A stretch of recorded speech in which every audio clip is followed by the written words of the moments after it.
കെ.പി.സി president K സുധാകരനെതിരെയും പ്രതിപക്ഷ നേതാവ് V D സതീശനെതിരെയും കള്ളക്കേസുകൾ എടുത്തതിൽ പ്രതിഷേധിച്ച് ഇന്ന് രാവിലെ 10-ന് DCCയുടെ നേതൃത്വത്തിൽ ജില്ലാ പോലീസ് ആസ്ഥാനങ്ങളിലേക്ക് മാർച്ചും ധർണയും സംഘടിപ്പിക്കുകയാണ്. വിവരങ്ങളുമായി ഡി ബിനോയ് ഉണ്ട് തിരുവനന്തപുരത്ത് നിന്നും.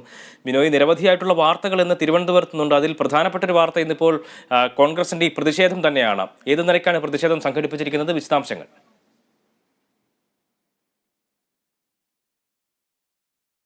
KPCC ആഹ്വാനം ചെയ്തിരിക്കുന്ന പ്രതിഷേധ മാർച്ചാണെന്ന് സംസ്ഥാന വ്യാപകമായി നടക്കുന്നത്.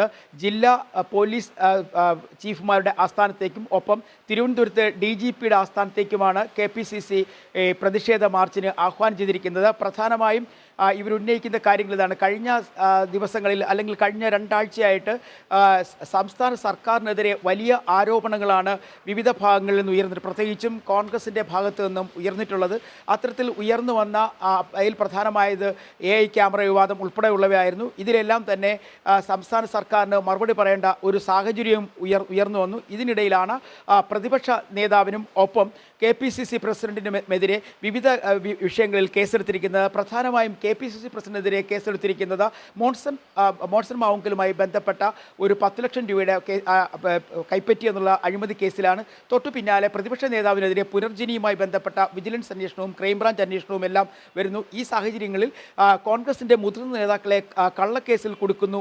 മുതിർന്ന നേതാക്കൾ മാത്രമല്ല, കോൺഗ്രസിൻ്റെ പല നേതാക്കളെയും കള്ളക്കേസിൽ കൊടുക്കുന്നു എന്നുള്ള വലിയ ആരോപണം ഉന്നയിച്ചുകൊണ്ടാണ് ഇന്ന് സംസ്ഥാനത്ത് വ്യാപകമായി കോൺഗ്രസ് പ്രവർത്തകർ വിവിധ പോലീസ് ചീഫുമാരുടെ ഓഫീസുകളിലേക്കും തിരുവനന്തപുരത്ത് DGPയുടെ ഓഫീസിലേക്കും മാർച്ച് നടത്താൻ തീരുമാനിച്ചിരിക്കുന്നത്. തിരുവനന്തപുരത്ത് DGP ഓഫീസിലേക്ക് നടത്തുന്ന മാർച്ച് AICC അംഗം AICC general secretary Tariq Anwar ഉദ്ഘാടനം ചെയ്യും. ഇദ്ദേഹത്തിനാണ് കേരളത്തിൻ്റെ ചുമതല. അത്തരത്തിൽ വലിയ വിശാലമായ പ്രക്ഷോഭ സമരങ്ങൾക്ക് വീണ്ടും കോൺഗ്രസ് തുടക്കം കുറിച്ചിരിക്കുന്നു എന്ന് തന്നെ നമുക്ക് പറയാൻ കഴിയും. കാരണം കഴിഞ്ഞ കുറേ നാളുകളായി കോൺഗ്രസ് സംസ്ഥാന സർക്കാരിനെതിരെ വലിയ ആരോപണങ്ങൾ ഉന്നയിച്ചാണ് മുന്നോട്ട് വന്നിരുന്നത്. നിലവിലെ സാഹചര്യത്തിലും ഇനിയുള്ള ദിവസങ്ങളിൽ, അതായത് ലോക്സഭാ തെരഞ്ഞെടുപ്പ് എത്തിക്കഴിഞ്ഞിരിക്കുന്നു. അപ്പോൾ കോൺഗ്രസിന് പ്രക്ഷോഭ സമരങ്ങളിലൂടെ മുന്നോട്ട് പോയി കൂടുതൽ അണികളെ അടുപ്പിക്കേണ്ട ഒരു സാഹചര്യം കൂടി നിലനിൽക്കുന്നു. ഇതെല്ലാം മുന്നിൽ കണ്ടുകൊണ്ട് തന്നെയാണ് ഇന്ന് സംസ്ഥാന വ്യാപകമായി പ്രതിഷേധ മാർച്ചിന് കോൺഗ്രസ് ആഹ്വാനം ചെയ്തിരിക്കുന്നത്.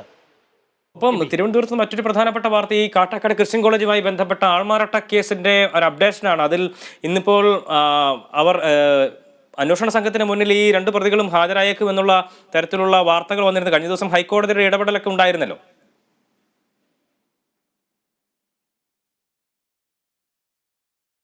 തീർച്ചയായും ഹൈക്കോടതി മുൻകൂർ ജാമ്യാപേക്ഷ നിരസിച്ചതോടുകൂടി ഇന്ന് ഈ 2 പേർക്കും, അതായത് വിശാഖനും ഒപ്പം ഈ കാട്ടാക്കട ക്രിസ്ത്യൻ കോളേജിലെ മുൻ പ്രിൻസിപ്പളായ GJ ഷൈജുവും ഇന്ന് അന്വേഷണ സംഘത്തിന് മുമ്പിൽ ഹാജരാകണം എന്ന് തന്നെയാണ് ഹൈക്കോടതിയുടെ നിർദ്ദേശം. അതനുസരിച്ച് ഇരുവരും ഇന്ന് കീഴടങ്ങണം, അല്ലെങ്കിൽ അവർക്ക് മുമ്പിൽ ഹാജരാകണം.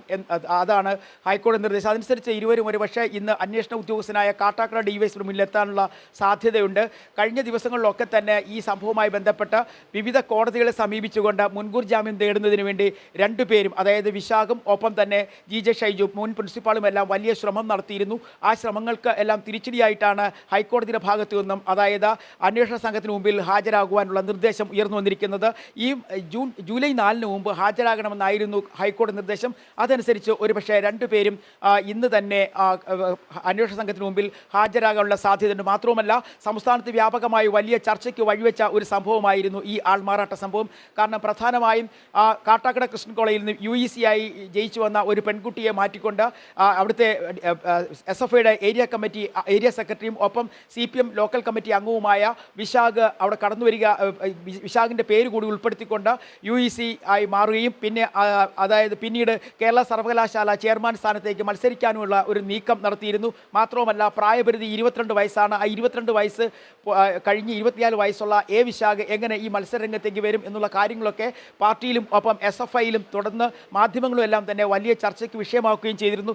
നിലവിലെ സാഹചര്യത്തിൽ SFIയെ പ്രതിക്കൂട്ടിലാക്കുന്ന തരത്തിലേക്കായിരുന്നു ഈ ആൾമാറാട്ടം എത്തിയത്. അതുകൊണ്ട് തന്നെ SFI അവസാന ഘട്ടത്തിൽ ഇവരെ, ഈ വിശാഖിനെയും ഒപ്പം പ്രിൻസിപ്പളിനെയും എല്ലാം കൈയൊഴിഞ്ഞു. നിലവിൽ ഉടൻ തന്നെ, അല്ലെങ്കിൽ ഇന്ന് തന്നെ ഈ 2 പേരും അന്വേഷണ സംഘത്തിന് മുമ്പിൽ ഹാജരാകാനാണ് സാധ്യത. ഒരുപക്ഷെ ഇവർക്ക് ജാമ്യം കിട്ടാനുള്ള സാധ്യതയില്ല. കാരണം വഞ്ചനാ കുറ്റം, വ്യാജരേഖ ചമയ്ക്കൽ ഉൾപ്പെടെയുള്ള വലിയ വകുപ്പുകൾ ചുമത്തിയിരിക്കുന്ന സാഹചര്യത്തിൽ ഇവരെ റിമാൻഡ് ചെയ്യാനുള്ള സാധ്യതയുമുണ്ട്. എബി.